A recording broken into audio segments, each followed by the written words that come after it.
mais simples de jogadores de futebol de diferentes categorias e posições. Esse é um artigo produzido pela revista Motricidade, 2007, volume 7. O título do artigo ele já é bem sugestivo: tempo de reação. É o tema principal do artigo, de diferentes categorias e posições. A forma como foi estudado, feita essa pesquisa, ou seja, dividiu em categorias profissionais e amadoras, e posições: zagueiro, goleiro, meio-campo. O objetivo do artigo é analisar o tempo de reação visual e auditivo em jogadores de futebol. Então, qual a importância do tempo de reação visual e auditivo para o esporte de futebol? Será que tem tanta importância para o desempenho esportivo? Isso é o que nós vamos ver ao decorrer de todo o trabalho.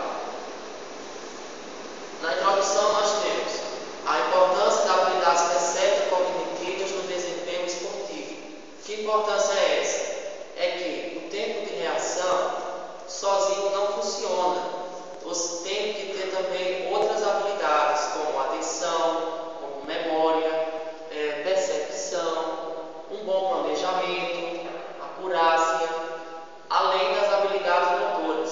Tudo isso em conjunto é que vai definir um bom desempenho esportivo. Qual a importância do tempo de reação no futebol? A importância do tempo de reação é que o futebol ele é uma tarefa que tem uma grande complexidade e o ambiente também envolve uma grande variedade. Então, o tempo de reação, quando em valor suficientemente bom, ele permite que o jogador possa se adaptar melhor àquela situação e, consequentemente, ter uma boa performance. Caso contrário, o tempo de reação não sendo bom o suficiente, pode prejudicar a performance, obviamente. E o que influencia?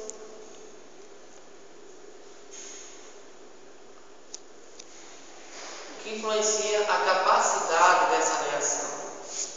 Aí na introdução já é colocado muitas coisas, por exemplo, é o nível do jogador, se é um atleta. O que influencia a capacidade de reação? É o nível do atleta, se ele é profissional ou um amador, mas também existem pesquisas que dizem que não existe relação entre isso. Ou depende da função exercida no campo, se ele é um goleiro, se é um meio-campo, enfim.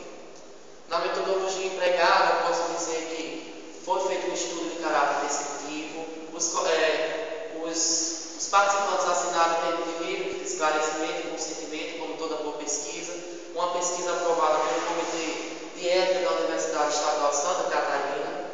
Foram pegados 49 jogadores do sexo masculino, participantes da Série A do Campeonato de Futebol Brasileiro, e foram divididos em dois grupos, o experiente e o inexperiente. Porém, a tarefa que foi feita como fonte de pesquisa não foi uma tarefa específica. Que tarefa? Primeiramente, os instrumentos. Como está mostrando aqui na figura, os instrumentos, o monitor, o interruptor, ou a caixa acústica, teclado, o que vai diferenciar um computador normal, o que vai diferenciar é o eletrosincronizador, que são aqueles aparelhos que vão emitir um estímulo sonoro e outro estímulo visual. Qual seria a sequência do procedimento? Então, é bem simples esses procedimentos. Basta apenas o jogador ou o participante colocar o seu antebraço na mesa, posicionar o dedo indicador e, ao ouvir um estímulo sonoro ou visual, ele posicionar. E o que é que vai ser medido nisso? Vai ser medido o tempo de reação, aquele intervalo de tempo entre o estímulo sonoro e o tempo que ele clicou no interruptor. É o que eu estou demonstrando aqui nesse gráfico. Essa linha tracejada significa justamente o acionamento do sinal sonoro e visual. A linha B, não tracejada, seria a parte em que o participante acionou o interruptor, e o intervalo de tempo seria aquilo que eles estão medindo, o tempo de reação, que é o objetivo de estudo dessa pesquisa. objetivo da familiarização. Eu acredito que o objetivo da familiarização seria fazer com que o jogador possa conhecer a tarefa, possa conhecer o instrumento e dessa forma fazer com que não interfira no resultado encontrado na pesquisa. Mais uma vez, a questão do amadores e profissionais, a posição dos jogadores em campos. Existem critérios para se colocar se é amador ou profissional. Que critérios são esses? É o nível de tempo que aquele indivíduo está praticando a atividade e também a quantidade de treinos por semana, em horas, etc. Aqui tem os tipos de teste, que eu não consigo citar um pouco o nome, mas também eu acho que é relevante e ao mesmo tempo não é, porque o artigo ele não fala como é que foi aplicado esses tipos de testes, como foi que serviu, e aqui já fica uma crítica, já me adianto a isso. Por fim, agora vou me adiantar agora no resultado. Tempo de reação visual, tempo de reação auditiva. O que é que eu posso perceber em amadores e profissionais? Pelos valores que foram extraídos do artigo, posso ver aqui que o tempo de reação auditiva é maior do que em profissionais, assim como o tempo de reação visual é maior em amadores do que em profissionais. O que é que isso significa? Significa que os profissionais que têm um menor tempo de reação foi por causa talvez do treinamento. Adquiriu essa habilidade e continuou essa habilidade através do treinamento. E significa também que se tempo de reação mede o valor da performance e menor tempo de reação é uma boa performance, e profissionais que têm menor tempo de reação, eles têm uma boa performance, ao contrário dos amadores, que também é um resultado bastante óbvio. Aqui eu tenho os resultados, os tempos de reação visual, tempo de reação auditiva, na questão de posição que aqueles jogadores estão no campo. Aqui existem pequenas discrepâncias, pequenas diferenças, mas a principal diferença mesmo eu posso encontrar na posição goleiro. A posição goleiro ele tem a menor tempo de reação visual do que para todos os outros jogadores em outras posições. E é esse, e eu chamo a atenção para o goleiro, porque o artigo também chama a atenção para ele. Então agora eu vou passar a discutir o que é que significa esses valores. O que é que significa esses valores?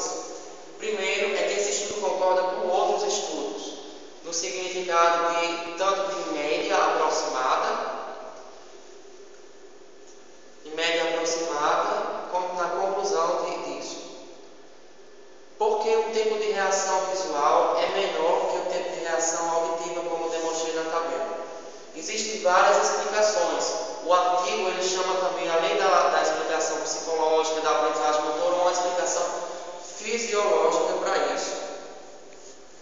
E aqui está a explicação fisiológica. Porque a energia luminosa, ela demora mais para se converter em um estímulo, uma informação sensorial no córtex cerebral. Partindo para outra explicação que também tem embasamentos fisiológicos, eu vou buscar lá em Giddon, que o próprio artigo também cita. Giddon fala que as vias visuais são maiores do que as vias auditivas. Ora, se são maiores, é mais demorado o sinal chegar no cérebro, no córtex cerebral. E complementando isso, temos também outro pesquisador que o artigo cita, é o caso do pesquisador Matilde. O pesquisador fala que o estímulo visual ele demora em torno de 240 metros por segundo, enquanto que o sonoro é em torno de 180 metros por segundo. Como é importante, mais uma vez, sair colocando essa questão da explicação fisiológica.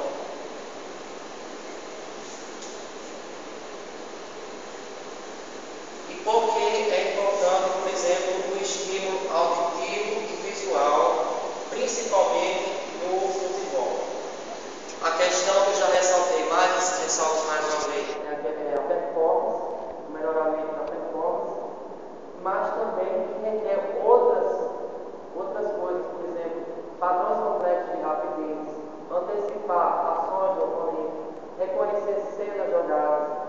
conhecimento maior das probabilidades de uma determinada ação, de menor e maior acurácia.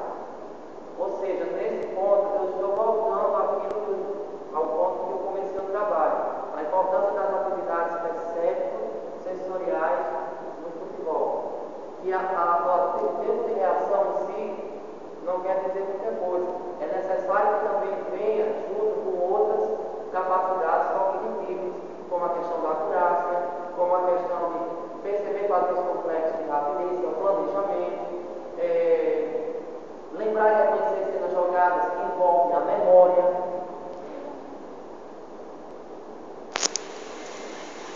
E também concluindo que, apesar de ter mostrado aqui na tabela uma diferença de valores para tanto o tempo de reação visual, tempo de reação auditiva, ser diferente em todas as categorias, amadores, profissionais e posição que assume o campo, o artigo ele conclui o seguinte, que o principal resultado é que